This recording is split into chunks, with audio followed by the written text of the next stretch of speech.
Hello दोस्तों, मेरा नाम है ज्ञान चंद्रा। सुशांत सिंह राजपूत डेथ केस में जो बॉलीवुड के अंदर एक ड्रग सिंडिकेट का जिक्र आ रहा था, उसकी जांच को आगे बढ़ाते हुए एनसीबी ने टॉप 4 बॉलीवुड एक्ट्रेस जो हैं दीपिका पादुकोण, रकुलप्रीत सिंह, श्रद्धा कपूर एंड सारा अली खान, इनको समन भेजा है और पूछताछ के लिए एनसीबी ऑफिस बुलाया गया है। तो इस समन की डिटेल्स के बारे में आज हम इस वीडियो में डिस्कस करेंगे, मगर उससे पहले सब्सक्राइब कीजिए चैनल ज्ञान चंद्रा को for more informational videos and news current affairs. आप यहाँ दिए हुए सोशल मीडिया हैंडल्स पर हमें फॉलो भी कर सकते हैं for future video updates. Links आपको डिस्क्रिप्शन में मिल जाएंगी। तो 14 जून जब से सुशांत सिंह राजपूत की डेड बॉडी उनके फ्लैट से पाई गई है, उसके बाद से नेपोटिज्म पर बॉलीवुड में काफी बवाल मचा हुआ था। फिर हम देखते हैं एक कंगना रनौत का केस हुआ था, उसके ऊपर भी काफी बहस हुई थी। फिर जया बच्चन जी के स्टेटमेंट आया था ऑन द ड्रग्स एडिक्शन, और फिर आया रवि किशन जी का बयान। तो यहाँ पर हम देख सकते हैं कि बॉलीवुड में एक तरह से 2 ग्रुप्स बन गए हैं। एक ग्रुप है वो सपोर्ट करता है कि बॉलीवुड में कोई भी ड्रग्स कंजम्पशन नहीं होता है, कोई भी टॉप लेवल एक्ट्रेस या लो लेवल एक्ट्रेस जो भी हैं, कोई भी ड्रग्स का कंजम्पशन नहीं करता है। और दूसरा ग्रुप वो ये चाहता है कि अगर ऐसा कुछ है भी तो इसकी जांच होनी चाहिए और जो भी इस ड्रग सिंडिकेट में शामिल है उसके ऊपर लीगल प्रोसीडिंग्स की जानी चाहिए। इसके बाद हम देखते हैं कि अनुराग कश्यप पर भी सेक्सुअल असॉल्ट के आरोप लगे थे। हालांकि उनके सपोर्ट में पूरा बॉलीवुड उतर आया था और उन्होंने भी एक क्लियरिंग स्टेटमेंट दिया था।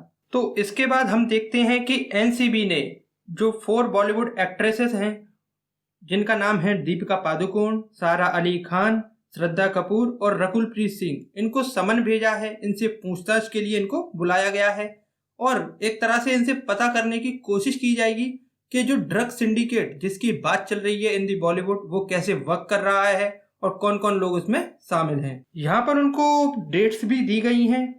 दीपिका पादुकोण को 25 सितंबर को वहां पर पेश होना है और श्रद्धा कपूर और सारा अली खान को वहां पे 26 सितंबर को पेश होना है। हाल ही में एक व्हाट्सएप चैट लीक हुई थी जिसमें दीपिका पादुकोण की जो मैनेजर हैं मिस करिश्मा प्रकाश, उनके और एक डी के बीच में ड्रग्स के बारे में बातचीत दिखाई गई है। उसी को बेस बनाते हुए एनसीबी ने समन भेजा है दीपिका पादुकोण को और उनके मैनेजर करिश्मा प्रकाश को।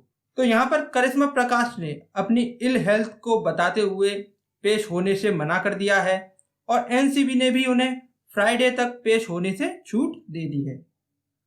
जैसा कि आप सब जानते हैं कि सुशांत सिंह राजपूत की डेथ का जो जांच हो रही है वो पहले से ही कंटिन्यू चल रही है, पर ये उससे अलग मामला है। जैसा कि हम देखते हैं कि सुशांत सिंह राजपूत की डेथ के बाद काफी सारी एजेंसीज इस केस में इन्वॉल्व हो गई थी। पहले मुंबई पुलिस, फिर बिहार पुलिस, फिर केस गया सीबीआई के पास और इसके बाद अब एनसीबी भी इन्वॉल्व हो गई है। पर एनसीबी जो जांच कर रही है वो कर रही है कि जो ड्रग सिंडिकेट है, जो ड्रग्स बॉलीवुड में परोसा जा रहा है, ये बात कितनी सच है और कितनी झूठ है। इसी को लेकर इन बॉलीवुड एक्ट्रेस से पूछताछ हो रही है, पर अभी तक ये साबित नहीं हो पाया है कि रिया चक्रवर्ती से इन लोगों का ड्रग्स के बारे में कोई कनेक्शन है या नहीं है। इससे पहले भी सुशांत सिंह राजपूत की जो टैलेंट मैनेजर थी जया साहा, उनको ट्यूसडे को दैट इज 22 सितंबर उनको बुलाया गया था पूछताछ करने के लिए, क्योंकि इनकी व्हाट्सएप चैट में मारुआना के बारे में डिस्कस किया गया था जो कि इंडिया में बैन है। इसलिए इनसे भी एनसीबी ने पूछताछ की है। तो यहाँ पर हम देख रहे हैं कि जो भी व्हाट्सएप में जिनका भी जिक्र आ रहा है, जो भी लोग इसमें इन्वॉल्व एनसीबी को लग रहे हैं, वो उन सभी को पूछताछ के लिए बुला रही है। तो अभी तक इस केस में एनसीबी ने 19 लोगों को गिरफ्तार किया है, जिसमें रिया चक्रवर्ती और उनका भाई भी शामिल है। और अब एनसीबी यही बोल रही है कि हम बॉलीवुड में जो ड्रग नेटवर्क है उसको बस्ट कर देंगे। और ये एक सही भी है, क्योंकि अगर ऐसा कुछ है तो इसके खिलाफ एक्शन होना चाहिए और इसकी पूरी जांच होनी चाहिए। मगर जब तक की जांच पूरी नहीं हो जाती तब तक कोई भी एक्स्ट्रा कमेंट से हमें बचना चाहिए।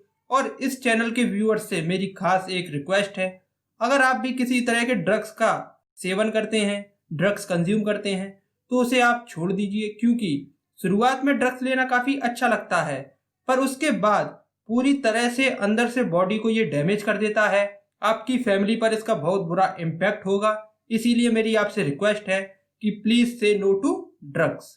यहाँ पर कोर्ट ने भी कहा है कि मीडिया अपनी रिपोर्टिंग करे, मगर एक बार जांच पूरी हो जाने दे, उसके बाद ही किसी कंक्लूजन पर जाए। और यहाँ पर हम देख सकते हैं कि एनसीबी के पास भी काफी ज्यादा एक पुख्ता सबूत है। उसी के बाद उसने गिरफ्तारियां की हैं, क्योंकि आप बिना सबूत के किसी को गिरफ्तार नहीं कर सकते, क्योंकि इसके लिए कोर्ट से ऑर्डर लेना पड़ता है।